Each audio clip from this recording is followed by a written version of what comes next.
Should I be talking now? Good morning. If you just tuned in, you got me, Babz Rawls-Ivy. Welcome to LoveBabz, LoveTalk, Wednesday morning edition. How's everybody feeling? So Harry will be back. He's doing some housekeeping. You know, there's a whole radio station he's got to run. I'm not the only person on this Jimmy flick. So he'll be back in a minute. I've got Sam Hadelman coming up at 10:15.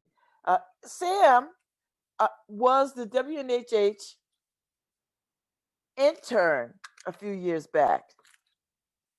And he was our intern a few years back for a few years. And it's so funny because he was a kid and now he's grown up, like grown up and done with grad school and the whole nine. So he's gonna be my guest this morning at 10:15 because he is launching a new project. He has started his own magazine. And I couldn't be more proud about that because he's a music buff. Like, he's more than a buff. He really is a great person to talk to about music. Now, he is not as old as my cohort of friends when we talk about music, but Sam is a quick study, and he has been immersing himself in a lot of music, particularly music, what we consider old school music. And I would imagine that's anything before he was born. And he was born in, like, I don't know, the 90s. I think he's about as old as my daughter, right? My oldest daughter, who was born in like 98 or something. 97, 98, my son and my daughter. So, yeah, that is too funny. So anyway, he's gonna be my guest, and he's gonna talk about this wonderful magazine that he is launching and the inspiration for it, and just talk about why. And I'm excited because he's a good conversationalist. He's witty, he's funny. He's got a Jewish father and a Latina mother, a Puerto Rican mother. And if that doesn't give you some idea of how he was raised, then when you hear him do the impressions of his parents, that will crack you up. He really ought to make a little screenplay out of that and make it into a sitcom or a movie or something. Cause it really is funny. It really is funny. So I have not really immersed myself in the swearing in of the new Supreme Court Justice. And I don't want to talk about it because it is disheartening. So what I will say is I think, she's going to do exactly what they need her to do. I don't care what she says about for the people. She owes too many people. And when you owe too many people the way that she owes people, you're going to do what they say. This Trump administration operates like the mob. Do you know what I mean? Like, if you watch mob movies, it's very favor one hand washes the other hand kind of mentality. And I believe that this administration rolls like that. So I either she is delusional or she is just trying to pull one over on us. And I think both are true at the same time. So I don't have much more to say about this. I just don't, because foolishness. Let's see, what else is going on? Vote.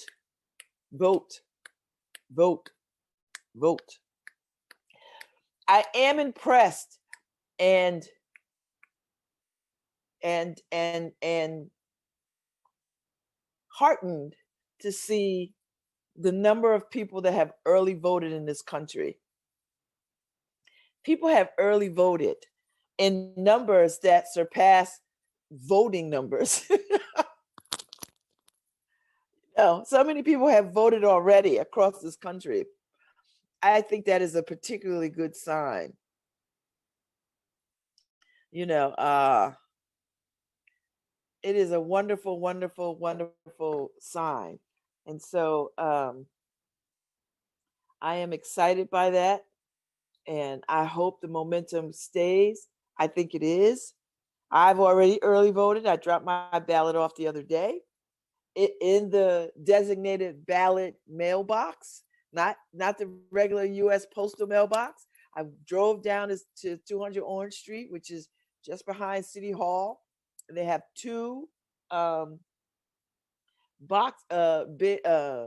post boxes there for the ballot.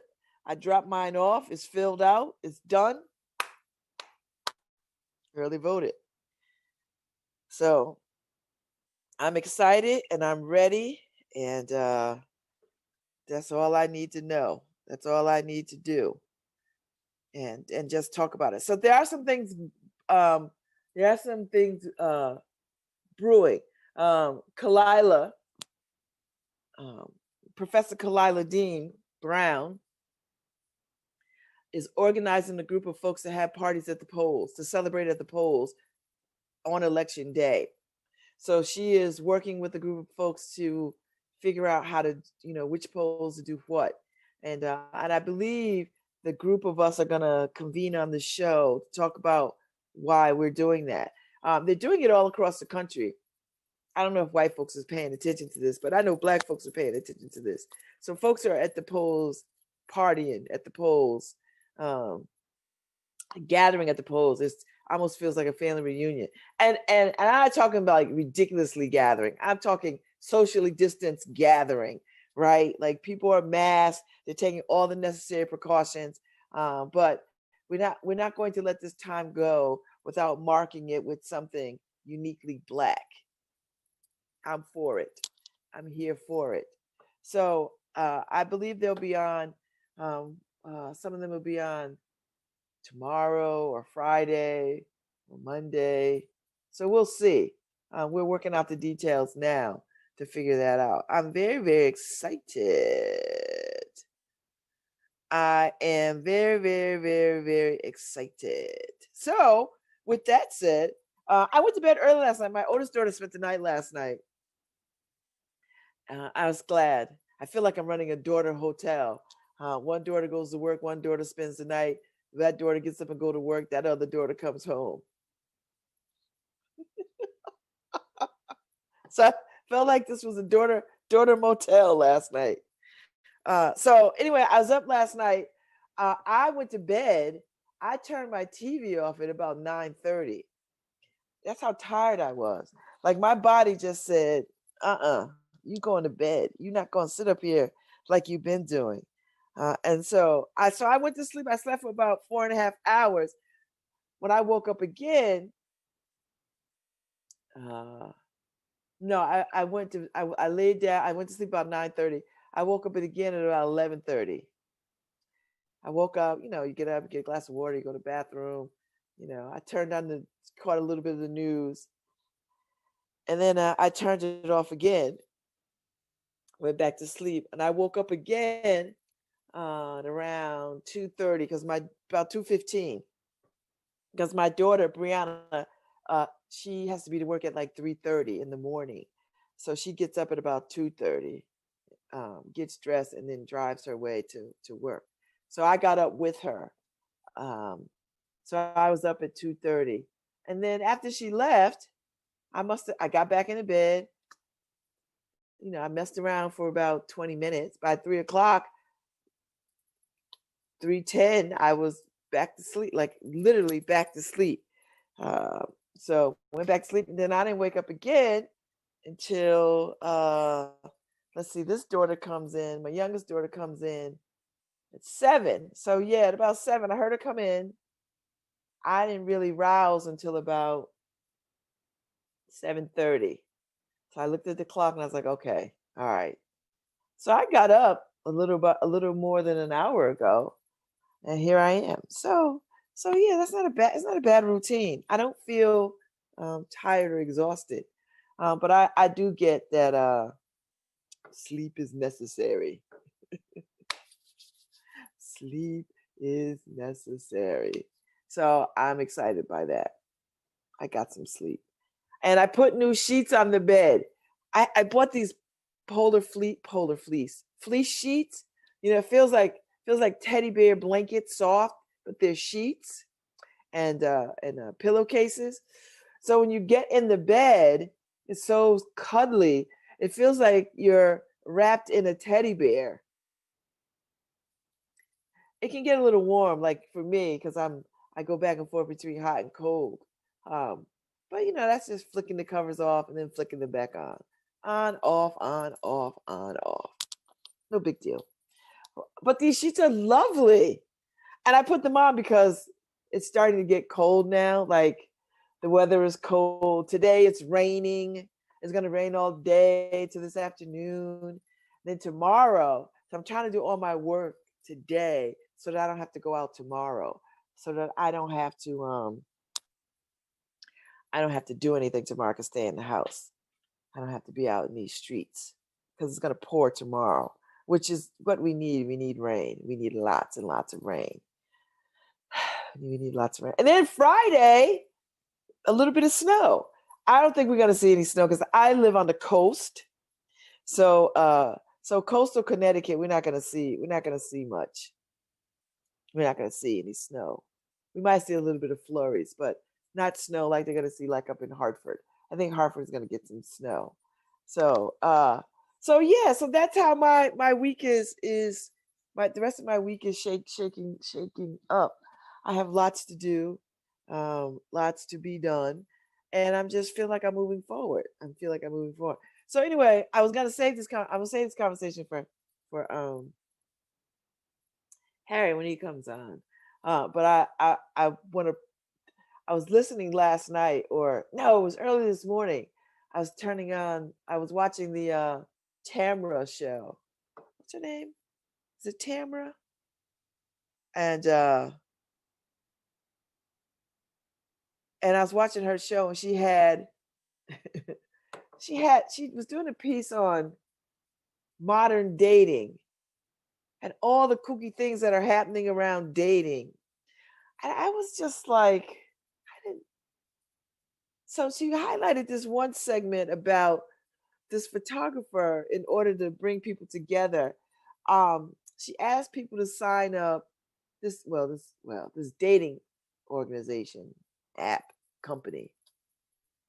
They asked people to sign up, and you run through the list of all the the dating stuff, like what do you like, who are you, blah blah blah, and then they match you up with somebody, and then they do a photo shoot based on they give you some ideas of a photo shoot, and you choose a photo shoot, and you meet that person, you talk to them about the photo shoot. You don't meet them, you talk to them, and then you meet up at the photo shoot. That's the date. I was quite intrigued by it. I was like, I like that. I like that. So Tamara Hall was intrigued. I love that she was intrigued because I was intrigued too. So the couple that they featured dressed up as zombies. So because she did I think it started with when they did like do some kind of Zoom meeting thing. So she got all dialed up, like how we do. We just put our best face forward, and she met him, and then they agreed. You have conversation, you talk a little bit, da, da, da, and then they agreed to the first date, and the first date is the photo shoot, and they agreed to the theme because the photo shoot has to have a theme.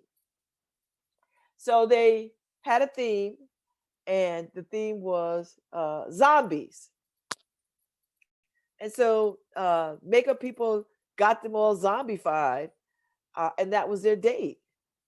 And then at the end of it, you have to decide if you want to have another like a regular date with the person. like a regular date. And so Tamara was on pins and needles because she asked them, because her show is a nationally syndicated show. So she's asking them in front of a live audience or whatever. So she asked them, and she was like, I was so worried that he was gonna say no. So they said yes, and dinner is on her. The dinner date is on her. So I would imagine there'd be some follow up to that. But the whole show was about dating, and it gave me pause because the last couple of shows, the last couple of days, Harry and I have been talking about me jumping out there to date again, and watching some of my friends who are jumping out there dating too, and we're just all sort of out there jumping out there. But she just really, I don't know, I don't feel motivated after watching her show. I do not feel motivated whatsoever to date, particularly around all the language and all the meanings around things. And I'm thinking, I am way out of the loop on this dating thing. Just far out of the. You know what? I just think I'm just gonna have to enlist my friends and just say, listen, if you know anybody, I think that really is the way to go for me. I've not historically done well online dating. I tell you what I did well at before I was married. There used to be this little magazine called Chocolate Singles Magazine, and it was out of New York, and it was like tabloid size. If you've seen the inner city newspaper is tabloid size. I mean, that's like a big square magazine. It's not like your regular newspaper. It's a tabloid, so it opens like a book. It's big size. So anyway, it used to be this newspaper out of New York called Chocolate Singles, and I got a subscription to it, so it would come like every 2 weeks or something, and and it was chock full of dating stuff. It was just all about connecting people to people, and then the first part of the Chocolate Singles newspaper or magazine was about cool stuff that you could do in New York, in DC, in Philly, that kind of thing. They showcased maybe a couple that hit it off and got engaged or some old thing like that. So it's chock full of dating advice. What should you say on the first date? What should you wear on the first date? Should you drink on the first date? That kind of stuff. So I used to pour over that thing. So I paid my money and I got a subscription, so it would get delivered to me like, I don't know, twice a month. And I would pour over this thing. Like I would pour over it like my life depended on it. And so how you connected with somebody, they had a telephone number. Like you could buy, if I can remember this correctly, you could buy you could call a number and leave a voice message for the person with their code, saying who you are, blah blah blah, and how they can call you back. I think it was like I want to say it was like a pager number or a beeper number because I think it has specific instructions like when you dial this number, hit something, and that'll tell you if it was a Chocolate Singles ad or whatever it was. So I had great success. I mean, I had some flops, but for the most part, I had some great successes. I had some really great dates. I had some terrible dates. I had some very, very terrible dates. Ooh, terrible dates.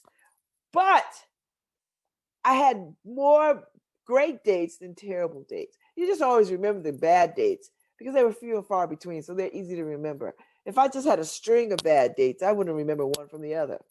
But I had some good dates. I had really good dates, and I had some really bad dates. But I count those as successes.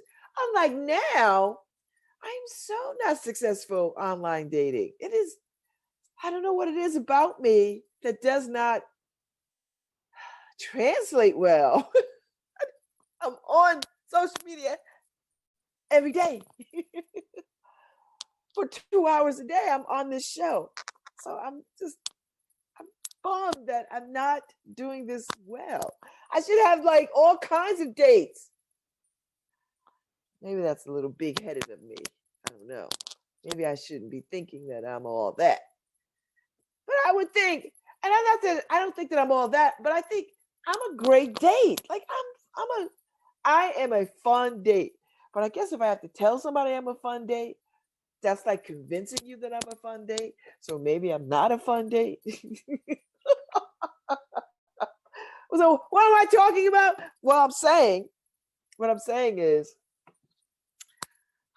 I've not been successful. I mean, I've had some online dates that went well, but a success is, I think this is how I'm going to measure a success. That I actually date somebody. That's the success. Not that I get asked out. Please tell me that cannot be the only measure that I get asked out. Is that the only measure? No. No, that can't be the only measure, right? Like it has to be somebody wants to see me like 3 or 4 times or more.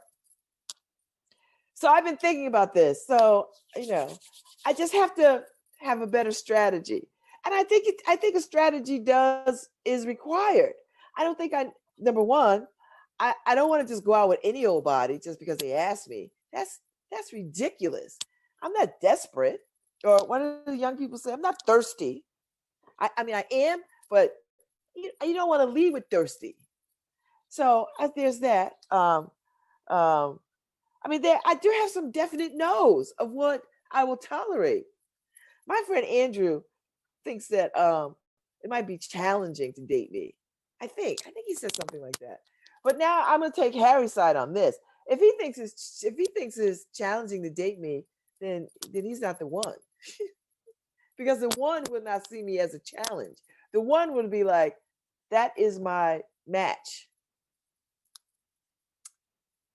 And that's what I need. I need somebody to show up and say, you know what? This is not hard at all. I enjoy this. I like this. That's what I want. I don't want somebody showing up talking about this is hard.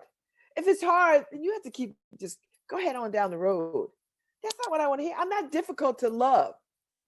Number one. Number two, I am not difficult to love. And number three, I am not difficult to love. So there you go. So the strategy has to be something else. It really does have to be something else, and I'll figure it out. Like I will figure out this strategy. It'll be something else. Yeah. Because I'm ready. I am. Hey, Harry. Hey, Babz. I was talking about the Tamron Hall show I saw this morning. Can you hear me? Yeah, I can hear you. I'm trying to hear myself here. Well, I hear you. I hear you loud and clear. Okay, we're on radio. I can't have dead ear. I can't have dead ear. I was talking about Tamron Hall. I saw Tamron Hall this morning before I went back to sleep for the 4th time. I got good sleep last night too, Harry. I feel really good. Yeah, I know the Tamron Hall. I like her show, Harry. I don't know about her show. She used to be CNN or MSNBC anchor. One of them. No. She used to be on the Today Show. No, yeah, but she was an anchor on one of. Oh, she used to be. She was? I didn't know that. She used to be a news anchor. Okay.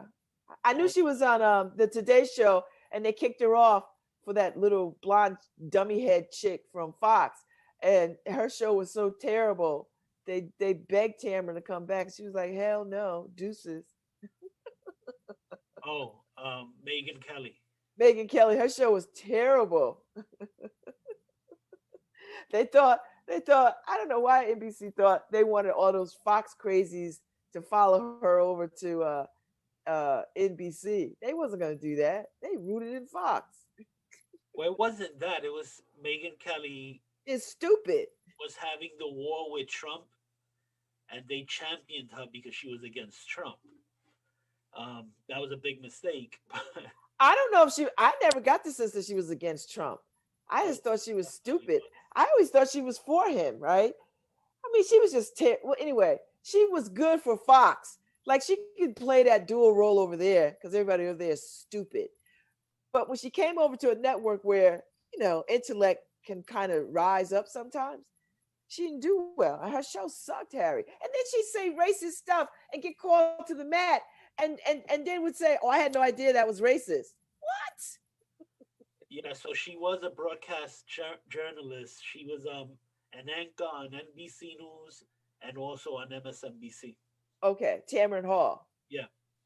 And Harry, you know who she was. You know who she was dating for a long, long time. You know who her guy was.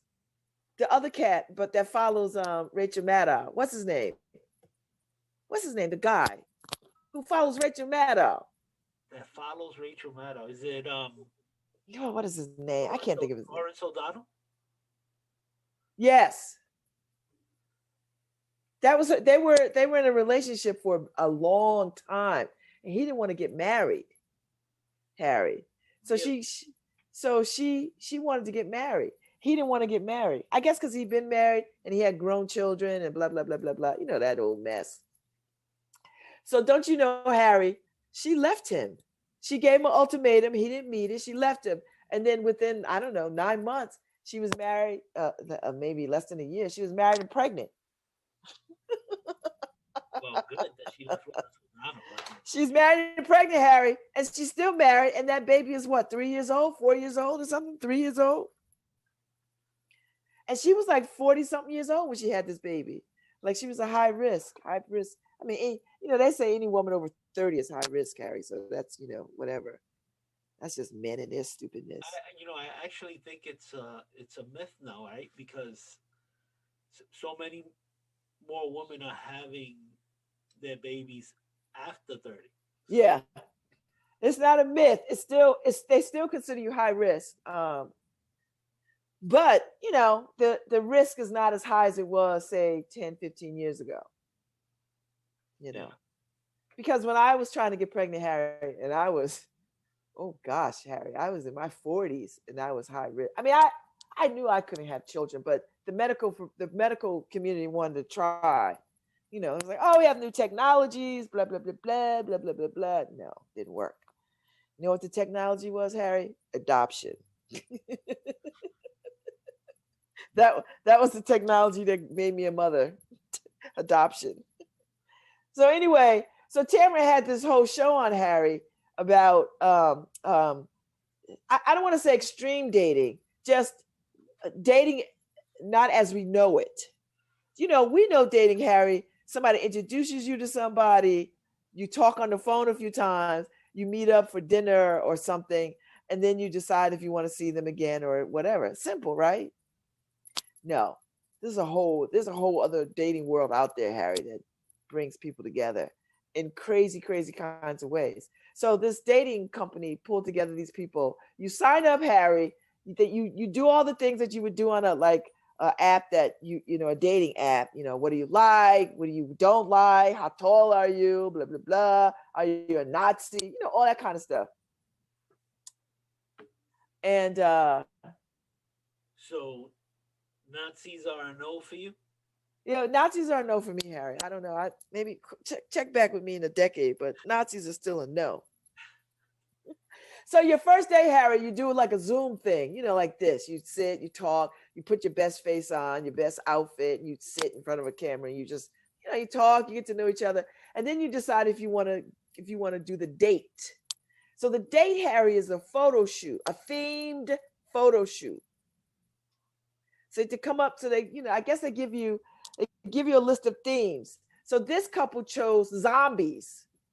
So they have a professional makeup team zombie you up, Harry, and then you take photos with each other. And as you're taking photos, you're talking. And they got to kissing and all this other kind of stuff. I don't know how that worked with all that makeup on, but okay. I mean, it'd be a shame if you took off all that makeup and you really was a zombie. But they saw each other beforehand, so it's not like they showed up. Harry, you disappeared. Now you see him, now you don't. So you hear me, what? Babz? Yeah, I hear you. I don't see you, cousin it. I know. I just disappeared off the screen. That's I know you just disappeared off crazy. this. So anyway, so yeah, so they liked each other, so they're gonna go out again, and they're gonna go out again on Tamron's dime. So I was just talking about, you know, how I suck at this modern dating. How good I was back in the day, Harry. I had real game back in the day. Right now, I don't. Will somebody find me a date? Well, at least those two found, they both have morbid personalities. Well, there's that. Harry, if my theme is not going to be zombie, you're not going to uglify me. Like that's So I said to Andrew yesterday, Harry, I said play along. If we could go out for Halloween and we're not because of COVID, what should we dress up as? I suggested Gomez and Morticia Adams, um, Thomas Jefferson and Sally Hemings. I was like, I know this is in poor taste. It is scary, but it's in poor taste. I know, but just play along. I would never go as Sally Hemings, and I would never let him go as Thomas Jefferson. Like that would never be a thing, Harry. If anything, we would go as Oreo cookies. I would go as an Oreo cookie. I'd be the chocolate part. He would be the white part. Yeah. That'd be it. That'd be as far as race-based kind of costume as I would go. Are you screaming at me? Oh, good morning, Karen. Oh my God! Really? What? She doesn't know we're on a radio show? Oh, yeah, listen. She's the executive producer. She can do what she wants. Well, my daughter's little family, they're all going as the Simpsons. Bella's gonna be Bart, Daisy, Maggie. Oh my God. That is too funny. So he agreed to go as Gomez and Morticia Adams. I like that. They're my favorite goals couple. Like if I had to have, Harry, when you go back and look at the Adams family, they had a really great marriage. And Morticia had style, right? She had real style. I mean, she wore that same black dress, but she wore it. But she wore it. And hey, you gotta include me. I could be Uncle Fester. Hey! I love that, Harry. Yes, and Karen could be grandmama. Grandmama. Don't tell her, don't get mad at me. No, Karen probably wants to be the hand. What you call the hand? Thing. The thing, yeah. No, she has to be grandmama because she got all that hair. Karen's got great hair. I tell you, I'm looking at Tamron Hall's pictures. She's very talented. Yeah, she's a beautiful woman. Very talented. Yeah, no. She's yeah.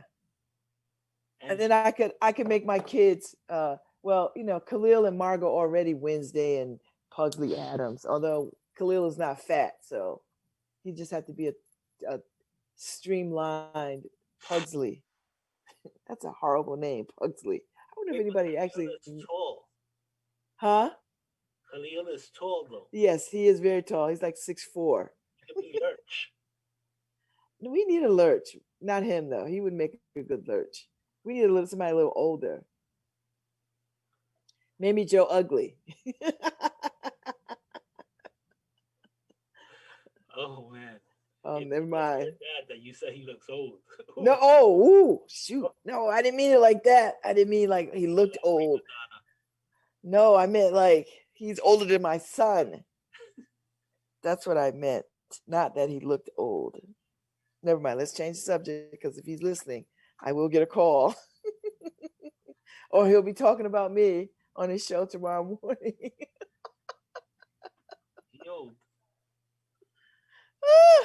So anyway, it was a fun show to watch, Harry, about dating.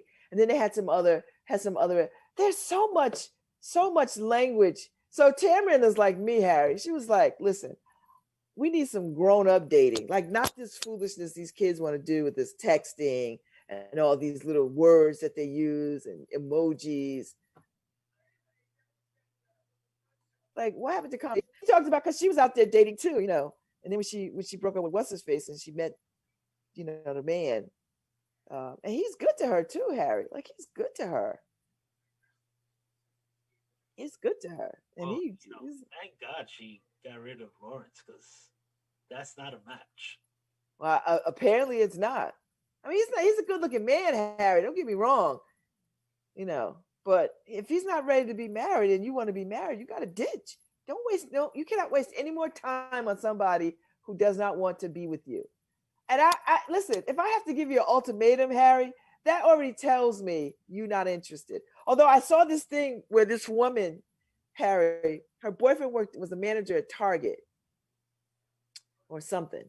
She got dressed up with her friends in a wedding dress and a gown, and she brought the rings and her minister, and she marched to Target to his job, and she said, "Listen, you're gonna marry me now, or we're breaking up." They had been engaged for 5 years. He proposed 5 years ago, and they still hadn't set a date. And she was like, she's like, "I had enough of this." And she had got out his wedding dress, her hair, makeup, everything done. She had her bridesmaid, she had the minister, and she had a couple of witnesses, and had the little person with the camera, you know, with the filming this, and marched right into Target and dragged him outside. And at first it sounded like he was gonna say, "How dare you?" Because he was like, you know, see, this is so you show up to my job like this, you know, I proposed to you 5 years ago, but you show up to my job like this, you know, wanting me to marry you, like, you know, and just like putting your foot down. So I thought he was gonna say no. He's like, "You're absolutely right. This is what I love about you, that you are a no-nonsense woman." And so he said, "Yes, I will marry you." And they got married right then and there. And she So went on home. Tamara Hall dated Prince. Who hasn't dated Prince? I dated Prince. What?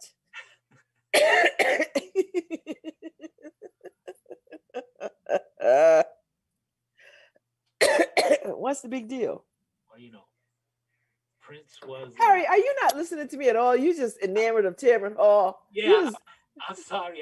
I'm looking at all the pictures right now. Harry is not paying no attention to me. He left me. I'm down the road, and he's still back there at the gas station checking out Tamron Hall posters. Whew, she is beautiful. Yes, she is, Harry. And her show is doing well. I'm glad she's on. I love her. I love that it's in syndication because I can catch it when I want. Oh God, why is my throat? Oh, so we're quarantined right now, Babz. Who? Karen and I. So Why? she one of her parents or clients that she she visits people in their homes, Okay. and they came down with COVID. Oh my God. So this is literally this week. So Oh man. So 14 days you gotta. yeah. So Karen has to isolate for 14 days. Isolating with me. So I have to isolate, I guess, right? Yeah, because where you going? Well, you wasn't going anywhere anyway, were I you? know I wasn't going anywhere. I mean, except to pick up groceries and stuff. But Well, how you can call and have that delivered? yeah. So yeah, I mean, the grandchildren are gonna be upset because this was their weekend, but we got to shut down. Yeah, got shut down. So Well, they won't understand, but you know, they'll be unhappy. But you'll make it up to them when you can unquarantine. yeah. So I mean, we're probably gonna go get tested. Probably tomorrow. So we might. We're gonna get there early. We might not be able to do the first hour. You got guests? Tomorrow? Yeah. I don't think so, Harry. I was thinking about having guests because Kalila,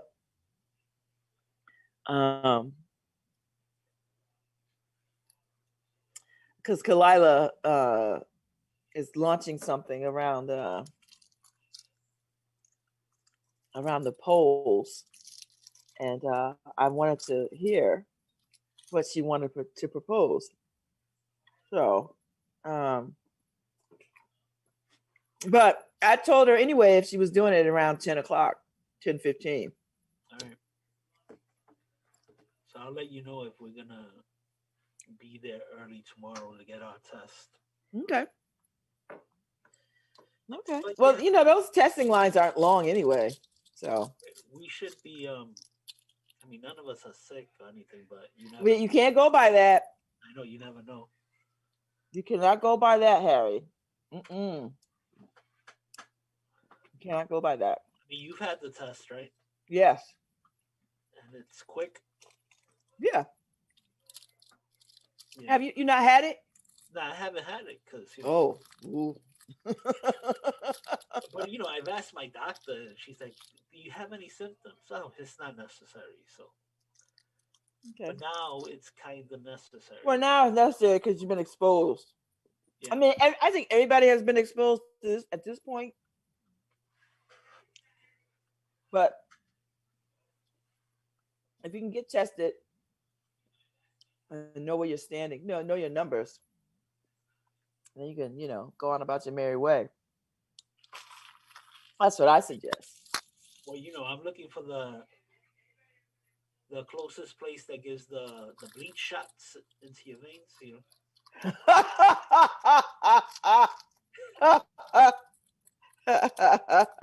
Don't people, don't do it. Over there, they're in line with the Earth is flat people, Harry, Don't do it. and the people that say the dinosaurs walked with Jesus.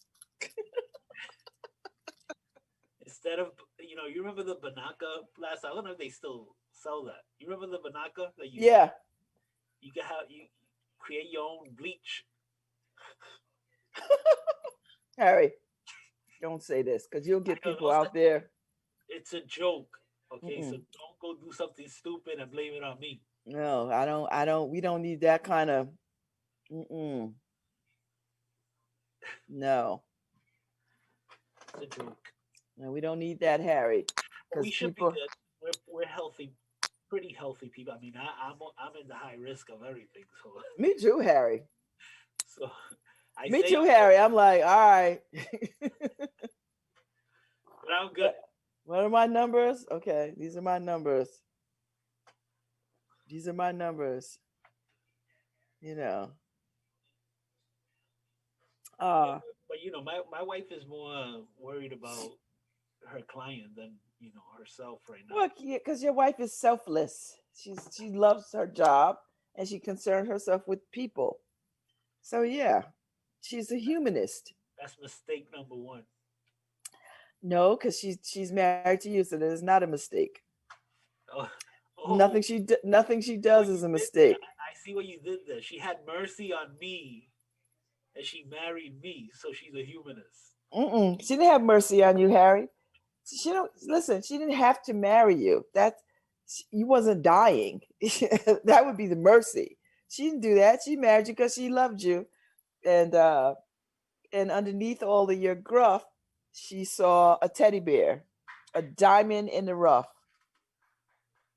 She's clapping for what you're saying right now. So I know, I get it. That's what love is. Love, true love is like that. And fake love, whatever I could get. She's not like that. She genuinely loves you. Yeah, strangely enough. Yeah, strangely enough. Strangely enough. So yeah. So we got Sam I Am coming on at 10:15, Harry, to talk about his new thing. That guy's making us look good, Babz. He is. He we could take credit for all of his successes in the future. Yes, it all started here. When he becomes a communications mogul. Right? Like, That's don't right. forget where you came from. Don't forget where you got your start. Sam may be giving us jobs in the future. Well, that's my hope. Like, listen, when you come down off of whatever, when I'm trying to retire in Costa Rica, Harry, I'm gonna need a gig. That's right. I need somebody to pour into my guest house. That's all I'm saying. That's what I'm saying. Yeah, So, he's a good guy. I heard you talking earlier about the early voting. yes, Harry. Um, that is amazing. We might get to 100,000. I mean, 100 million Yeah, people voting before the election. yeah, That would be insane, considering that we last election we had about 130 million people vote. yeah. We're gonna have more people early voting than people that voted like in line, which is amazing. It is amazing. So these Republicans with their less disenfranchised people is backfired. You know, the Texas Supreme Court yesterday ruled with the governor, which only wants one ballot box per county or something like that. Insane, insane. Harry. We don't even, Harry, they don't even allow for one red box. The video renting stuff. They got like 20 of those all over the place. Actually, you should be able to vote in those machines. But that's insane. You know what's that? So if there's only one box for your town or your county, It's gonna overflood. and you're gonna discourage people That from well, voting. that's what disenfranchisement is, Harry. So I'm not gonna want. Imagine if the only box for me that I'm in New Haven County is in New Haven, and I don't have any transportation. Yes, Harry. That's voter disenfranchisement. And the courts, the Texas Supreme Court voted with them. Yes, because they're white supremacists.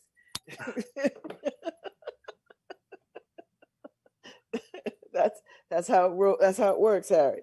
That one is just too This obvious. is why when they started with closing the polls in communities, right? Making it difficult for you. They'd have one polling place and you'd have to drive 50 miles to get to it. And they'd only open it from like 1 to 3 or some old mess, right? Like they would always do it in some kind of way that would make it, because they know the more they're able to stop people from voting, the better their chances are of winning. I don't know about you, Harry, but I played team sports. I never thought cheating was the way to win. And anybody that played team sports, what are you spraying now? A bug. And anybody who played team sports, Harry, knows that if you have to cheat to win, it's not a win. It's Yeah. just not a win.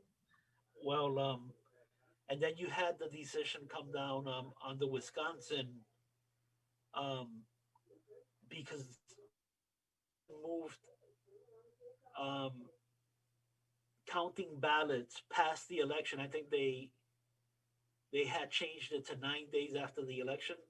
Yeah. That you could keep counting ballots. The Supreme Court of the United States, they came down and struck that, so you won't be able to count after the election.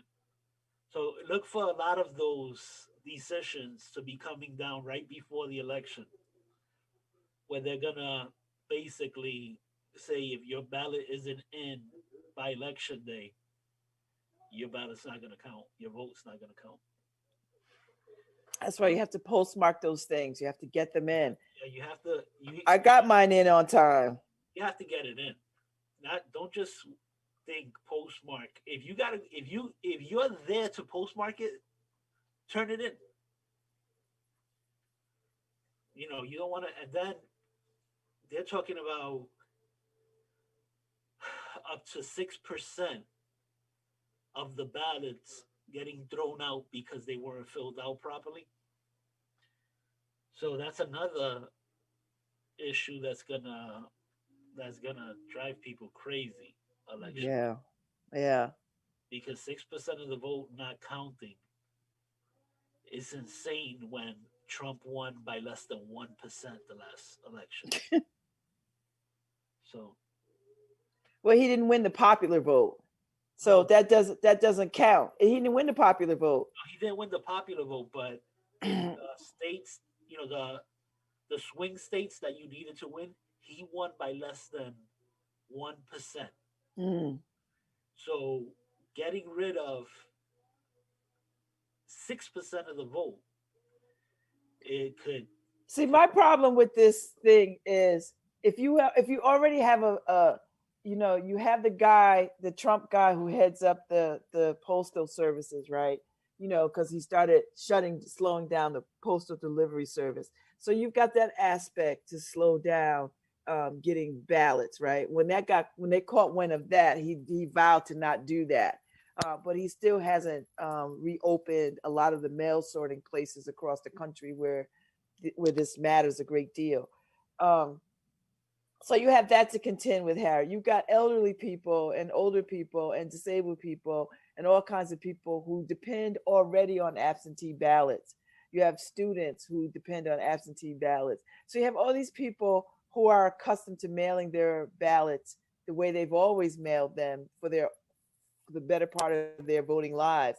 And so now you've got this president who already threw out there that somehow or other voting by mail has some fraudulent, right? So you plant that seed early so that people will start to see what doesn't even exist, but start to believe what they see when they don't see anything at all about how this is going to go.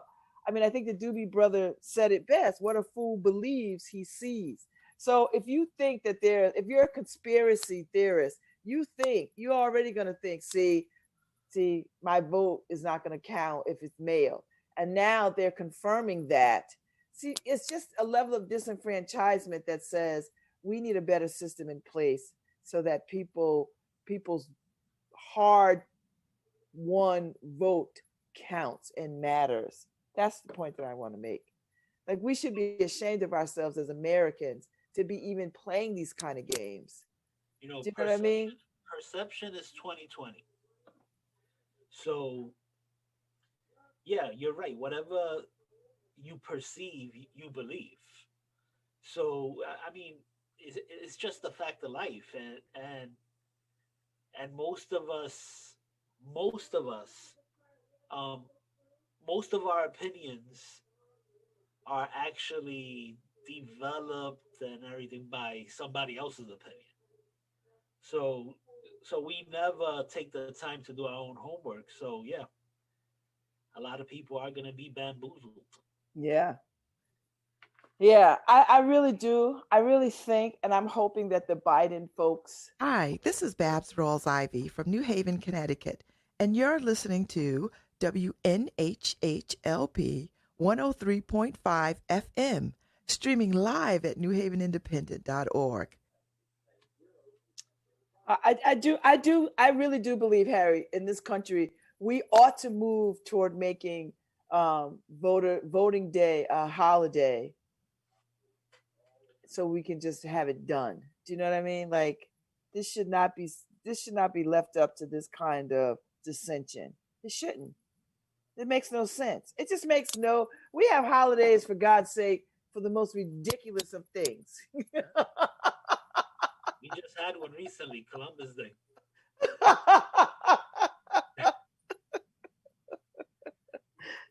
Harry, like so if voting means that much to us, then we want to institutionalize it in a way that makes sense, and a holiday would make sense. That's all I'm saying, and give people all day to just get it done. You know, I always say, yeah, that makes too much sense, Babs. It,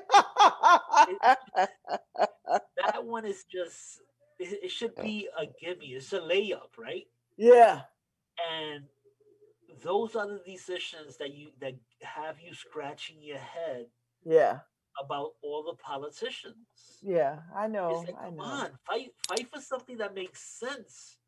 You want to say it's a government for the people, by the people, then do this for the people. Make it a Yeah. holiday so that if you Because have this, to get yeah, online from 6 o'clock in the morning, you you don't could have to do it. yeah, And you you don't have to worry don't about have your to worry about job getting to work.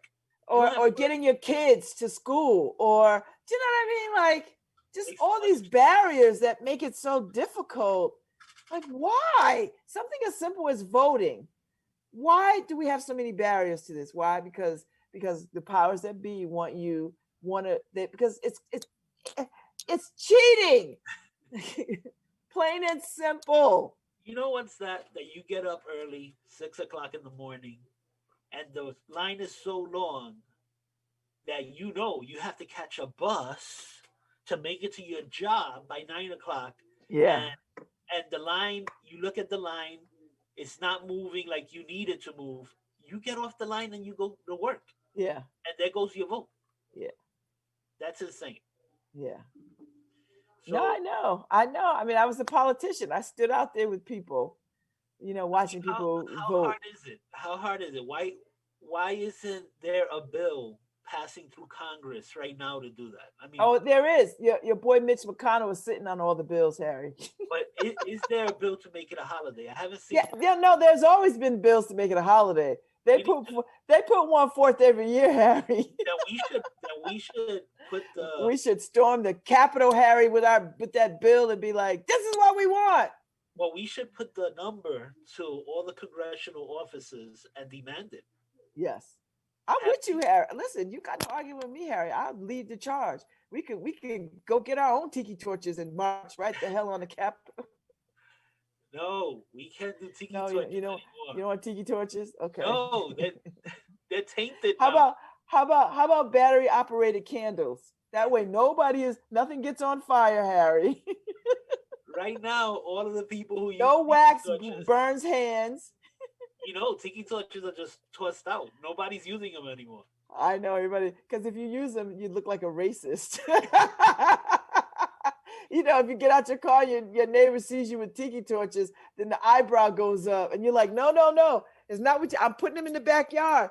I'm putting some citronella in the, mosquitoes, and your neighbors is like, mm-hmm. And Yep, then he's go in the house and be like, we saw Bill over there putting up tiki having a torches. clan rally in his backyard.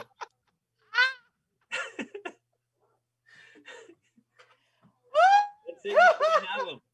You know what? Go get yourself some solar torches. Oh my God, Harry. Oh my God, that is hilarious. You're right, Harry. You are so. And you know what? I'd be across the fence trolling too. You know what I'd do? I'd hang a big ass Black Lives Matter sign. They'll be like, I'm just barbecuing. What's going on here? I'm not a racist. You have a You tiki invite torch. your black friends and they start. What are you doing? You burning a cross necks? Oh my God, that is hilarious. I know. That's why, that's why when you go in the stores, Harry, all summer you see like a gazillion tiki torches Yeah. still not sold. No, I mean some of us are even swearing away fire. You know what? It's gonna take Martha Stewart painting them like pink and using them for decorations to really get people to use them again. Because no, Yeah, it's gonna have to. no. It's gonna take a while. It's gonna take a while, Harry, because people That's can't the get that stigma. image. And those people that were on the cover of the New York Times, that's their image for the rest of their lives. No matter where they go, job interviews or whatever, somebody goes like, "Are you that guy that was on the cover with the tiki Yeah, to in me, your Lands Down crew neck shirt?" Oh I God. like the way Biden describes it. He said their eyeballs were bulging with veins.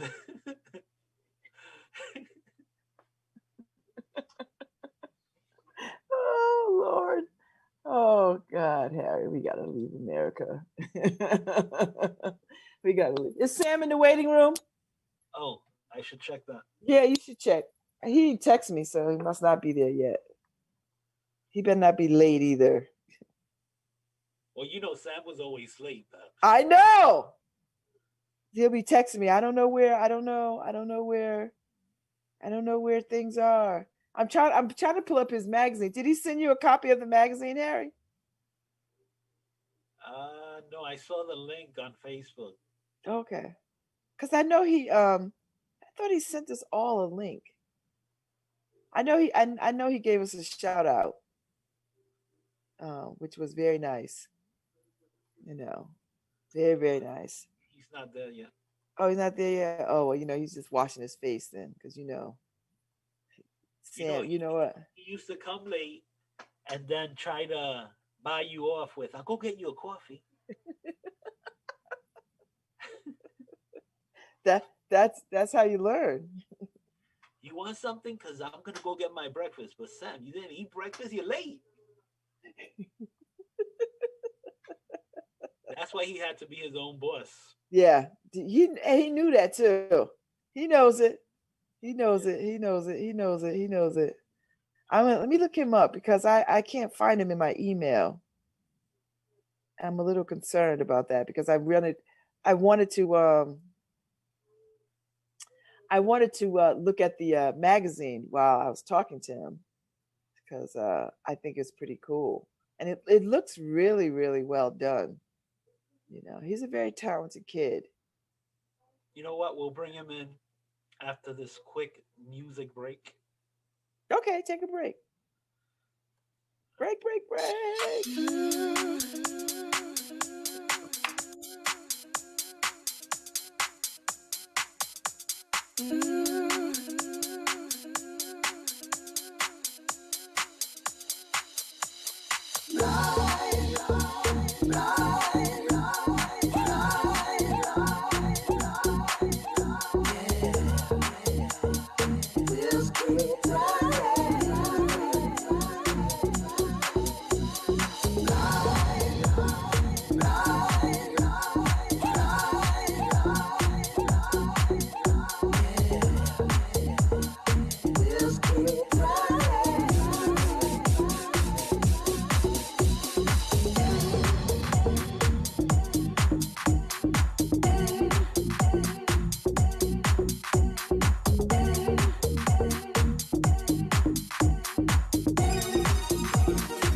What's happening?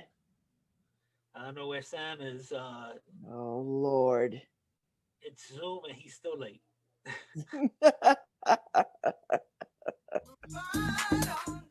So we'll just wait till he comes. Hopefully, oh, there he goes. Cut Break Magazine. Yeah, you see him? Yep.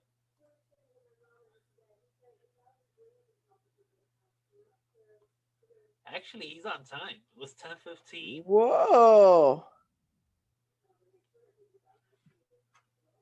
Of course, all we see is a big S. Sam, you gotta put a picture on your Zoom account, on your profile. People shouldn't get a big S. Get the cover or get a picture of yourself. Is he even listening to you? Well, his audio isn't. There he is. You got too much headspace too. Lower that camera so you can equalize your head. Can you guys hear me? Yes, of course. We hear you and see you. You got light beams floating through you. Oh, I wanted to make sure my good skin got through on the camera. Well, you know, that Puerto Ricano with that African mix, baby. And the cocoa butter you could raise the volume on your mic a little. What about right here? Does that work? That's good. Okay. I'm using my setup that I use for my radio show. There you go. So what's up, Sam? Chilling. It's weird to be up this early. Hi, welcome. I feel like a mom. My son is graduated. Like no, this is so weird for me that I'm the guest. I feel like I should be running someone's socials or taking someone's phone or making sure that my microphone's all set up and getting some coffee. Yeah, again, I almost made some tea just for the occasion. I've been drinking tea. I really have. I'm not even kidding, but yeah, this is weird. This is definitely strange. No, this is a new chapter. The awkward kid that came into the studio. I mean, and now I'm the awkward adult on the Zoom. Harry, well, I need someone to argue with. Arguing with people is not fun unless it's you. I know he said that the other day, Harry. He was like, "I miss Harry." I was like, "Wait, people don't know their stuff, Sam." Well, no, people just shut down. Like if you just push too many buttons, they just like freak out and they suddenly have an appointment they have to get to with their dentist. But with you are the person that riles up. You don't get riled up. It's fun. No, people just don't get it. They're like, Sam, how can you argue for this long? I'm like, you guys weren't on air with Harry. Well, ladies and gentlemen, welcome back to LoveBabz, LoveTalk. I'm Babz Rawls-Ivy. That's Harry Drills. And that's our former intern, our former WNHH intern, Sam Hadelman. How are you? Hadelman. No, it's okay. Don't worry. They've been messing it up since the first grade. I'm doing great. How are you doing, Babz? I'm all right. It's nice to see you. It's great to see you as well. Happy to be back. Harry, Sam was on the porch about a month ago, hanging out with me on my porch. Eating, what were you eating? What did I serve you? Pears? Yeah, around 4 different apples. Oh, apples. In a year's worth of apples in one day. No, I went home. I was so full. I was like, and I had just come from like eating a pizza too. It was just an interesting move on my part. That's all right. So, all right. So you're here because you're launching a new project. It's beautifully done. The Cut Break. Did I say it right? Yes, ma'am. It's Cut Break. If you're like writing it out, it's Cut/Break. Cut Break magazine. We just came out with our first issue last Wednesday. It's been a roller coaster. Oh, thank you. All right, so tell me about the title. I want to know about this title. So I know it's some hip, cool thing that I have no clue about. Actually, it's something that you might know about. Brian Slattery is always telling me the coolest facts about New Haven because he's a dictionary and encyclopedia of all things music. And he was telling me about this album full of like old New Haven hip hop songs. And there's a song in there called Earthbreak. And it kind of sounds like Grandmaster Flash. And it kind of sounds like that, like the Sugar Hill Gang. And I took that and I made it Kinetic Cut Break. So instead of Earth Break, it's Cut Break. And it's also kind of like cutting and breaking from the narrative. There's like a ton of different meanings that people have assigned to it. But the original meaning comes from the song. I love that. See, I learned something. I'm telling you, I mean, besides learning about Migos. That's my claim to fame, is introducing the Migos to the Independent. Well, to people like me anyway, who had no clue. And you raised my cool points, because I was talking to my kids and their friends. They were like, "You know Migos?" Yeah, yes, of course I do. Babz, you have unlimited cool points. Don't even worry about it.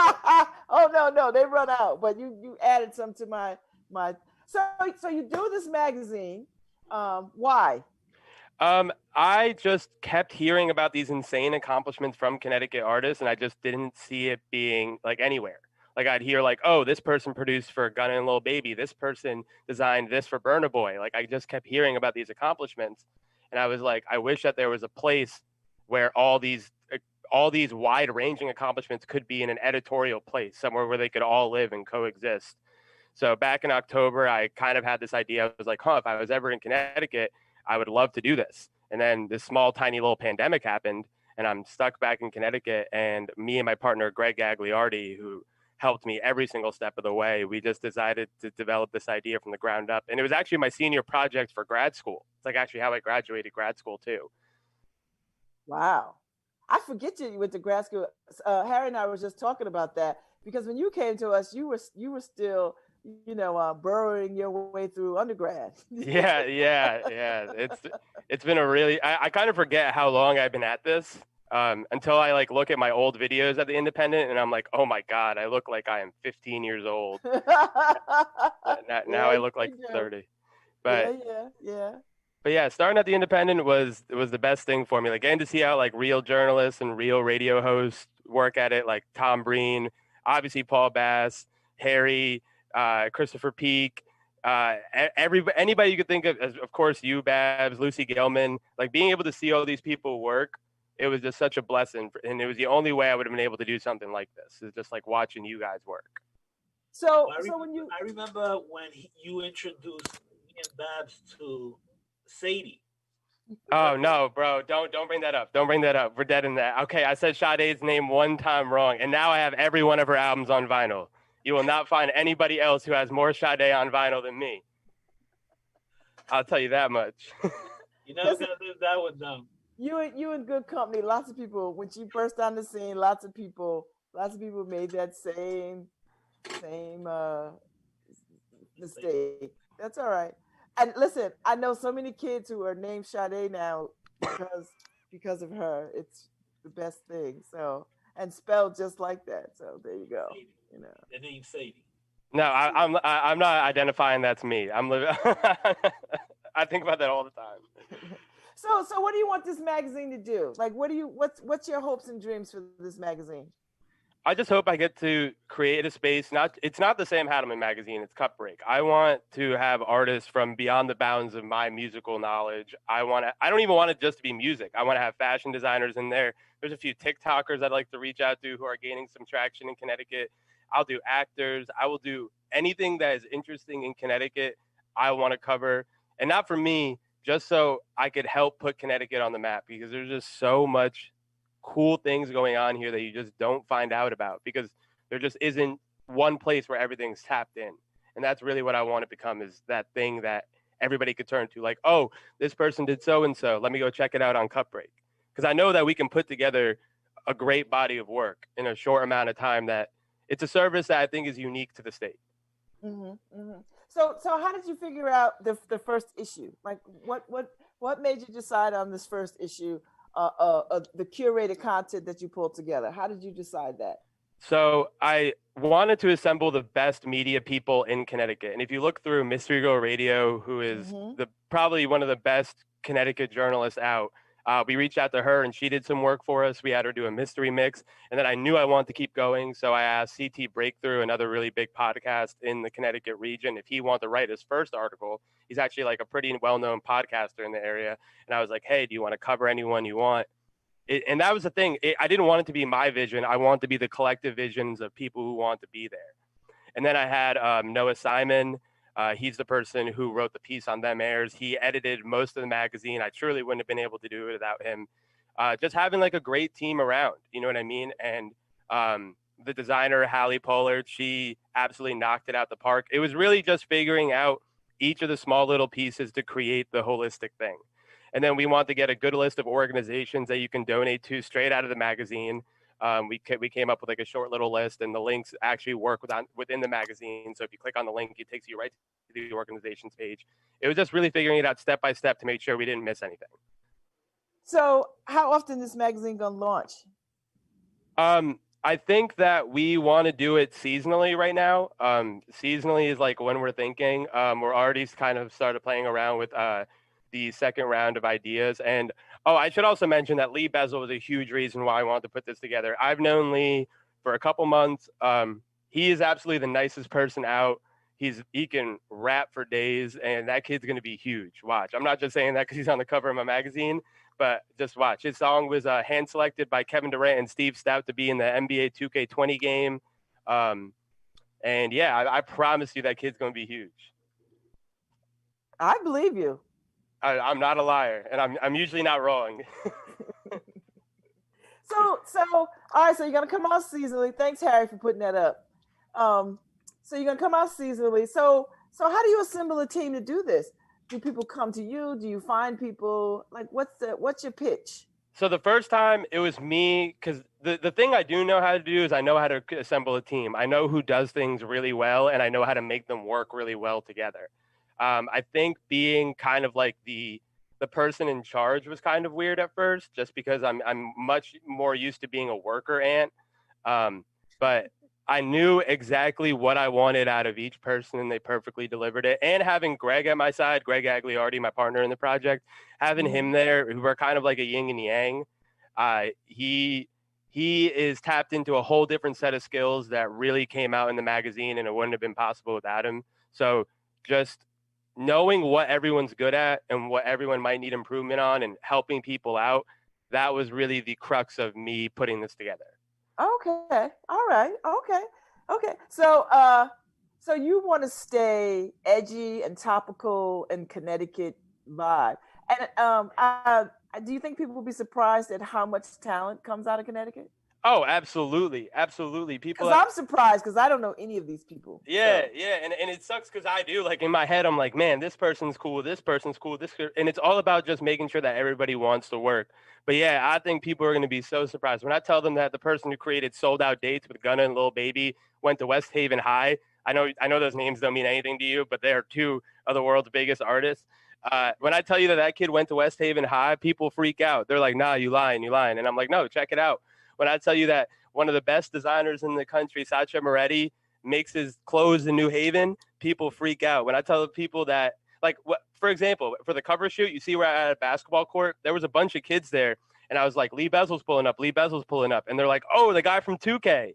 And I was like, yeah, the guy from 2K, because everybody knows the song, because right when you log into 2K, it pops up, and it's been on the Milwaukee Bucks commercials, it's been everywhere, but like people don't connect it to Connecticut because there's not a centralized editorial space for that to happen. Okay, so I see what you're doing. So state of Connecticut ought to be throwing money your way. You just made Connecticut cool. Yeah, I'll send you my Venmo if anyone wants to message me privately. But yeah, right now we're just trying to make it community based. You know what I'm saying? Like make sure that we get the best message out there to the most people. We really want to create a space that anything could be accepted, whatever field you are excelling in. We want to be able to exemplify that right now. So the journalistic content will change. Like it'll be different people working on different things. Is that your idea? Yeah, I want to get as many people who want to work on this involved as possible. And of course, it's going to be hard to juggle with like a second issue, who I'm going to get to work on what. But right now, there's a couple key artists, a couple key writers that we're looking at. But truly, if anyone's involved, if you're 16 to 80, if you're involved and you want to try to write and pitch something to me, I'm pretty easy to find. And yeah, you are. So how are you gonna pay for this? How do you raise money? Are you raising money? Are you taking investors? What are you doing? Right now, we're operating as a nonprofit. Okay. Everybody just was so and that was another thing. Everybody was just so dedicated to the work that they were fine with doing that. In the future, we're going to have definitely things more figured out, and I'll have a better answer for that. But right now, we're just working off hard work and determination. And that was a really cool part about this, because people assume that we dumped a ton of money into this just because it looks so nice, and because like I did most of the pictures for it. Obviously, there was like Gabe Garza and some other stuff, but I took the cover photo. I took the covers for my piece. I took the pictures for Schuster Pink's piece. Noah Simon did most of the editing with me and Greg, but Noah really hit it out the park. Hallie did most of the designs, and she absolutely killed it. It was just about having a tight-knit team. You know what I mean? Wow. Okay, so what do you want people to take away from this magazine, Sam? Like when people look at this magazine, and how can they get it? Number one, how can they get it? And then what do you want them to think about this? Well, one, you can get it at www.cut-break.com. You can flip through the magazine actually for free. We're not charging nothing. You could check out the whole thing. And I just want people to take away that Connecticut's got something, and it's something special. It's something different than anywhere else. And you don't have to look to New York. You don't have to look to Atlanta. You don't have to look to California. You can find homegrown talent right here. Why would you want to spend your hard-earned dollars looking at other people's music when you could be supporting Ty Henney, when you could be supporting Lee Bezel, when you could be or you could be buying Sacha Moretti's merch? You know what I'm saying? Like, why go somewhere else when you have such a cool product here? I like that idea very much. I think you're absolutely right. And I know that I don't want to say underground, but there's a whole underground community that knows all this and what you're talking about, and is supporting these artists, right? Like from the very beginning, they have a good following. Yeah, we want to tap in with that. Obviously, it's going to take a second just because we're new and people have to like figure out who we are and stuff like that. But there's so many people who have a really cool following. And the thing about Connecticut and the thing about New Haven, this is what I learned at the Independent, is that people care. Like, you know what I'm saying? Like, if I took one thing from like watching Paul Bass work or Tom Breen work, is that like people really care. Like, you don't get people in the comment section of the Independent going at each other because they don't care. It's because they care. Mm-hmm. Everybody who's involved, like, no one's just here to stir up trouble. You know what I'm saying? Like, people are here because they care and they're interested in their communities, and that's what I'm really trying to tap into. Wow, that's pretty good. So, you could have lived anywhere. Like you could have, you got out, you graduated from undergrad, went on to grad school. I mean, you could have lived anywhere and done anything. What is it about this that feels like your calling or your ministry? I guess because I had the idea back in October. This isn't like a pandemic hobby turned profession. Like this is an idea that it was like a dream I had in October. I've been a magazine stand I have a stack of Rolling Stones up to my head. Like I've always been into editorials, and I learned a lot from the Independent, and I learned a lot from watching people like Colin McEnroe work. Like I had the best teachers in the game surrounding Mercy Quay. Couldn't have done it without Mercy Quay. I had the best teachers around me, so why wouldn't I utilize that network and figure out what makes them tick and pick their brain a little bit and make my own product? You know what I'm saying? Like, and you know what? The pandemic, because I was going to be home anyway. So the pandemic, the pandemic gave me an opportunity to be like, okay, let me put my all into this and let me finish this and let me workshop this to really create the best product I can. And the reception's been phenomenal. Like people who never talked to me in high school are like, hey Sam, this is dope. And I'm like, thanks person. Like, you know what I'm saying? Like people have been hitting me up like crazy. My phone wouldn't stop dinging for like a day. I had to like throw it to the side. Like I didn't expect it to be like that. Like a couple of my favorite hip hop journalists tweeted it out. Shout out Gary Suarez. Like we had a reception like I never thought would have happened. You know what I'm saying? Like it just went swimmingly. Well, I mean, I think it helps, Sam, that you have a real interest in music, a musical education in terms of you are deliberate in your reach, not just pop stuff. I mean, when you came to the Independent, you were strictly very pop, right? Whatever is happening in hip hop right now. And, we all just dragged you to the point of forcing you to like go, and your father and all these people forcing you to listen to other music and get a vibe for that. And you have really broadened your music knowledge. Yeah, I've tried. And it's funny because I honestly started off my music journey like at 13. I hated new music. I only liked Biggie. You can ask Harry. I know all Biggie, Jay, Big L, Big Pun. Like that was all I was listening to. 50 Cent, G Unit. And then I started liking like Led Zeppelin, the Beatles, Rolling Stones, Bob Dylan. Shout out Bob Dylan. Actually, my first concert was Bob Dylan. My dad left 15 minutes in because he got bored.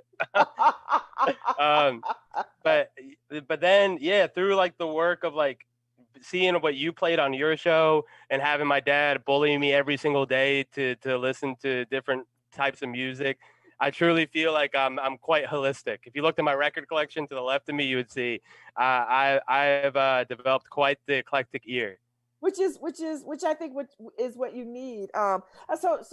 So you follow the music trends, right? Like, would you say that? Is that an honest observation that you do pay attention to the music trends? I mean, it's just kind of subconscious at this point. I think when I was that age, starting at the Independent, I was chasing it because I was directly involved. You know what I'm saying? Like when you're the youngest denominator in a music scene, everything new is going to be the coolest thing out because you haven't seen anything else. But now that I've been around the block a couple of times, I've seen some careers play out. I've seen what moves and what doesn't.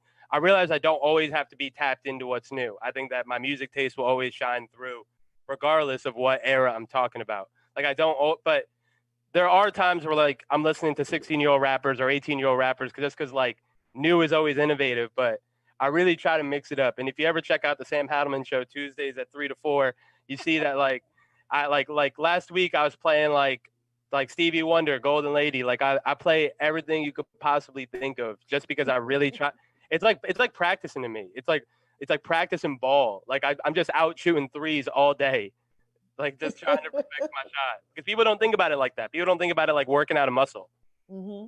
I actually do. So how much of this does this take over? Like, is this your primary gig? Like, is this what you want to be doing full time all the time? Or, I mean, I know it's not a hobby. I know it's not a hobby, but it is entrepreneurial in its reach, right? So you want to be doing this for a living. Yeah, and I think it will just whatever time it requires out of me, I'll make time for it at this point. And right now, I've scheduled I have like a couple other gigs. I obviously have the Sam Hadelman show that's doing pretty well over at Radio Free Brooklyn. I write for Pre Magazine too on the side, where I like interview different artists and stuff like that. I have a really cool interview dropping on Friday if you want to check my socials. Something that like gave me a panic attack while I was transcribing it. But I'm required to give this whatever work it needs. And, you know, like I was pretty good at juggling the work in grad school. I think I could be pretty good juggling the work in real life. Mm-hmm.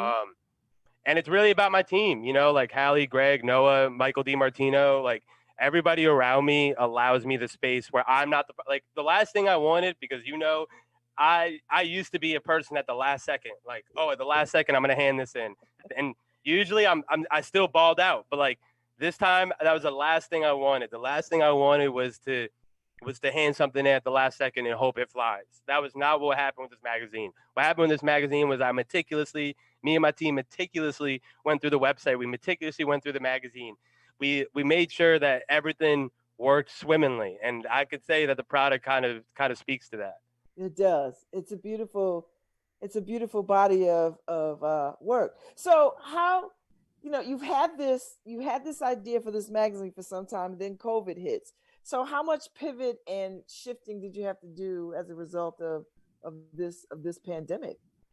Well, we wanted to make physicals. We wanted to make physical magazines, but then we realized there was a couple of extra steps on the back end that kind of would have made that a tough gig. I think that if the pandemic wasn't here, we'd be hosting events. We'd probably be doing like an in-person launch. We could probably be doing throwing some concerts. And honestly, if the pandemic ever subsides, that's probably what we'll pivot to. Because we really want to show up everything that Connecticut has in every way. Okay, I like that. Yeah. I like that. Okay, so you primarily want to do music, right? Because this is, I would imagine, the primary. Well, we'll do whatever we find. There's no bounds. It's not the Sam Hadelman magazine. It's not just going to be about what I like or what I think is cool. It's going to be about what my team thinks are cool, what people in Connecticut think are cool. Like, it's not just based on my interests. And I really try to remove myself from the equation enough that it isn't just me. Wow. Okay. I like that. So can you give me a sneak peek of of what you're cooking for the next edition? And the next season would be what? Winter? Yeah, winter. For the next and when one, would that launch? Is February, January? We right now we're just focused no idea. Right now we're just focused on issue 1. It came out like last week. I know. But it's out there. Like, it's out there. Issue 1 is out there, so now you got to be thinking about issue number 2. I run a newspaper, so yeah. And like in the meantime, I think we're gonna have something really cool pop up where we're gonna be doing something with artists. I'm not gonna give anything away. Just look out. Come on. No, not until it's put together completely. I don't want to count my chickens or nothing like that. All right, I feel you. But we right now we're just collecting the list of people we want to write and people we want to work with, and I want to reach out to some different photographers because it's not the Sam Hadelman magazine. I shouldn't be taking all the pictures, and I want different people's visions to be in it. So I want to reach out to some. And you are a photographer. I mean, yes. you own that as a hat that you wear.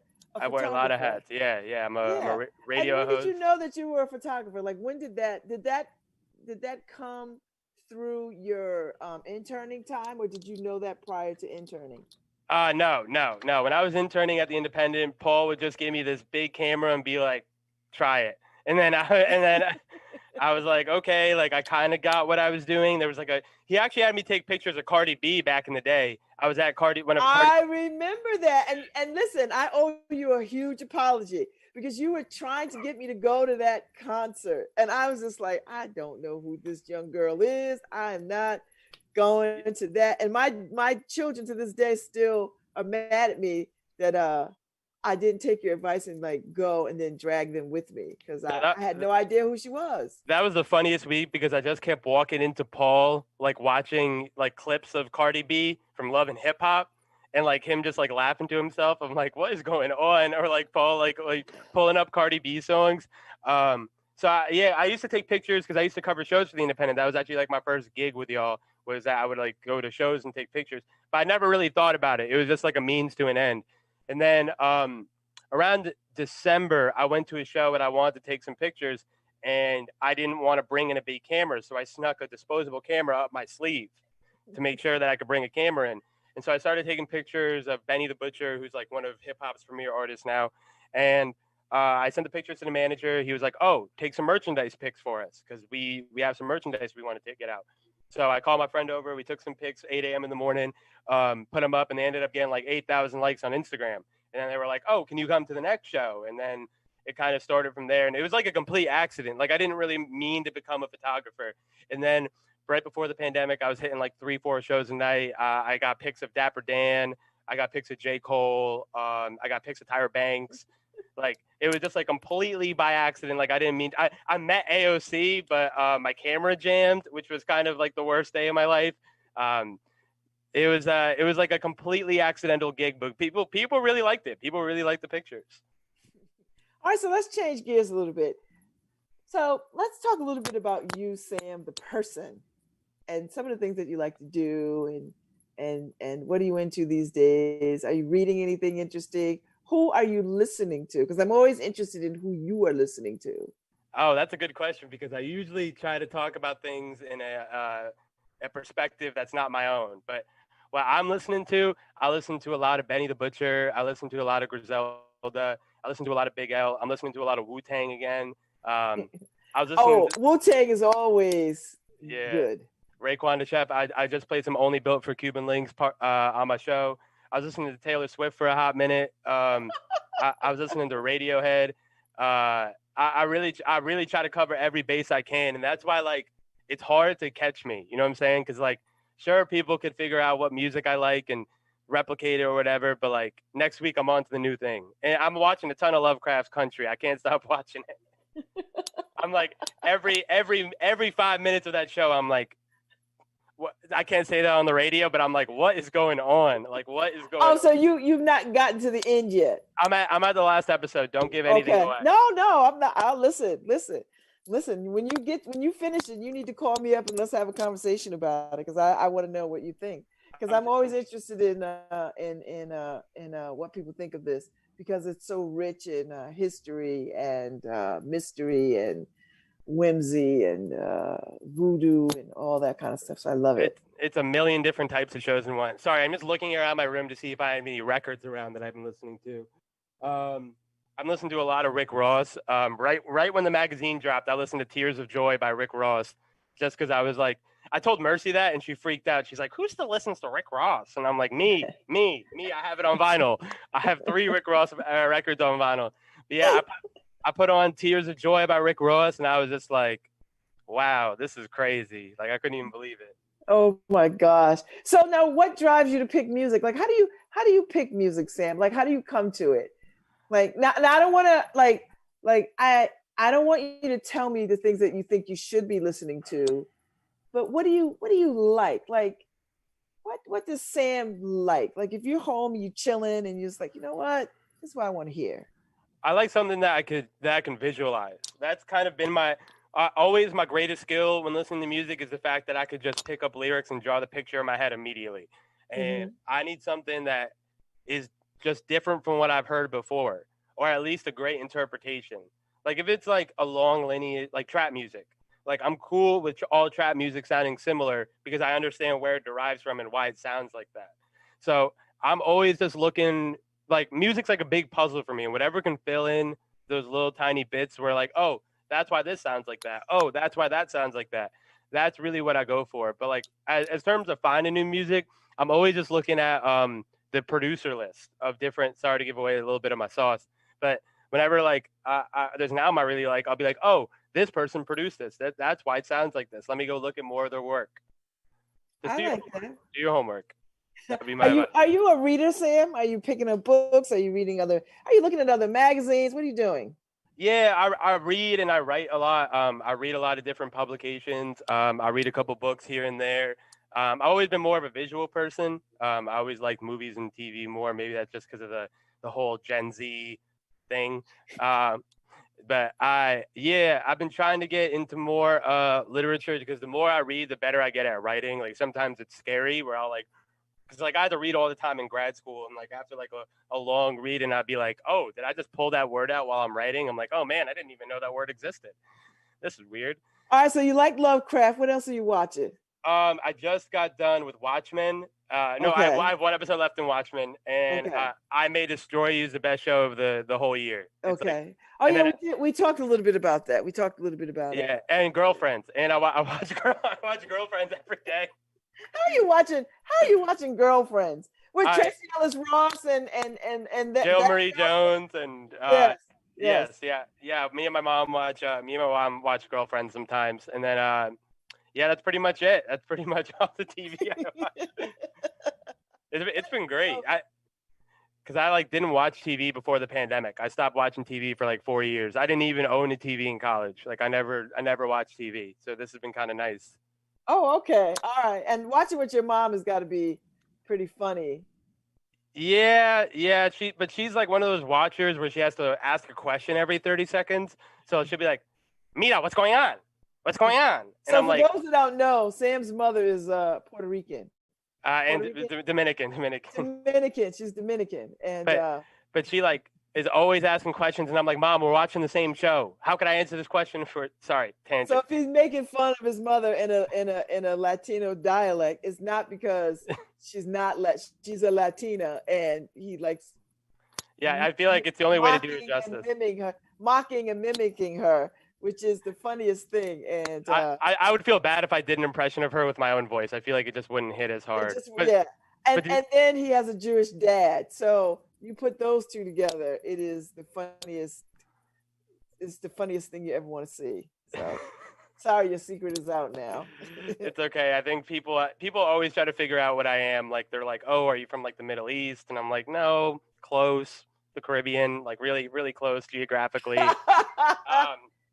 So it's okay. I've gotten used to it. So when you talk about your roots and your heritage, I don't know. Do you feel Latino? Do you feel that part of yourself? Yeah, for sure. I mean, whenever I hang out with my family or I go back to Puerto Rico or just like hanging out with my mom, like sometimes you just kind of forget that that's part of you once in a while. Like it's just so ingrained, and then someone will bring it up and be like, oh, are you making this for dinner? Are you going here? Or like, and my mom really tried her hardest. Like she'd bring me to like Culture and Movie Fest. She'd bring me back to Puerto Rico to hang out with my family. I for sure still feel pretty connected. And then on the Jewish side, I definitely have gotten my fair share of experiences there, but it's a lot about juggling. You know what I'm saying? Like it's just making sure I get the best of both worlds. And I think it's a good mix. And so has your parents seen the magazine? What do they think? Oh, of course they've seen the magazine. My dad actually had no complaints for the first time in his entire existence, which was wow. pretty must cool. Be very proud. Yeah, he could complain when it's 86 and sunny that it's too hot. So like for him to be like, man, the magazine was cool. I was like, wow, this is crazy. Like he was critiquing my finger paintings in the first grade. Like for him to like be like, man, the magazine's cool. That blew me away. And my mom's really liked it. She like kept letting people meet in the backyard to like make sure that it all went down. And she very nice. But that's what mothers do. Yeah, she met Lee and everything, and she was like, oh my God, I'm meeting a rapper today. And I was like, yeah, he's gonna like come over and hang out for like a quick second. And she got to meet the whole team, and she's been very supportive, and my dad's been very supportive as well. It's kind of hard to send him links and texting because he doesn't really get how that works. So I had to send him the link to the magazine around 7 times in a row. But it's cool. It's cool. I think he put it on his Facebook. I don't like to check my dad's Facebook for mental health reasons, but he usually I think he put it on his Facebook. So that was pretty cool. And he's like sending it around to his friends. All right. See, look at that. That's a good thing. So that must make you feel good. Yeah, of course. I mean, that you put out a body of work that your parents can support and are proud of. Yeah, for sure. And like it was a process, and having my parents like finally understand what I want to do in life is cool. Because when you're a communication major, your parents have no idea what your job is or like what you're trying to do. Because if you say like social media, they're like Twitter, and I'm like, no, not just like Twitter. Or like if you're like trying to run, like they have no idea what comms is. So when I was like, oh, I'm making a magazine, it was like, oh, this is simple enough for me to understand. Like I could understand that you want to make a magazine, but like every other endeavor I have, like they're completely befuddled. They have no idea what half this stuff is, but they appreciate it and they support it. Well, I'm very proud of you. We are very proud of you. We want you to have much success.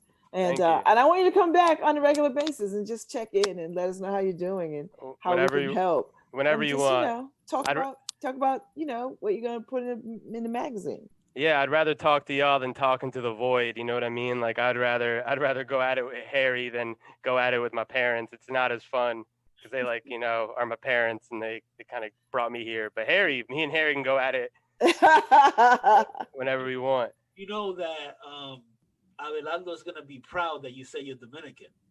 Great. You know, I still wear his shirt all the time. Like, dude gave me a Hawaiian shirt, like on my last day at the Independent, because every day I'd be like, yo, that's a cool shirt. That's a cool shirt. Another cool shirt. And then my last day at the Independent, he pulled out the brown bag and he had one in my size. I was like, wow, that's so crazy. I can't wear Hawaiian shirts in Connecticut because I feel like people start throwing rocks at me. But yeah, that was crazy. Yeah, we're proud of you, Sam. It's like, you know, you're a branch of our tree. So, you know, keep doing good work and hopefully I'll work for you one day. We'll all be working for Sam. How about that? No, it's cool. And it's hard to me. It's hard for me to even like think about myself as that cohort just because I hold everyone to such like a high esteem. Like I literally learned like the bread and butter from journalism from like Paul and Tom, and I learned the radio stuff from you guys, and like watching Lucy and like Christopher Peak, and just seeing how everybody worked. Like for me to think of myself in that cohort, it's kind of weird. Mm-hmm. Well, you are in this cohort, so thank you so much, Sam. It's good to see you. I know you'll stay in touch because now you know where I live, you know where the porch is. So yeah, and I'm gonna call you in 2 days to tell you how Lovecraft Country ends and to scream. Yes, I want to talk to you about it. So. And Harry is a fan too. So cool, there you go. Cool. So the three of us. So thank you so much for coming on today. Of course. Much success to you, and you'll be back. You're of family. Course. You'll be back. You'll be back. And if you want to talk about when you watch I May Destroy You, we could have a panel about that. Okay, I'll keep that in mind. Thanks, Harry. Take care, Sam. See you guys. All right, Harry. So maybe tomorrow we'll be here, whatever. And you'll let me know. Thank y'all. This has been a good day. See you later. See you later. Stay dry.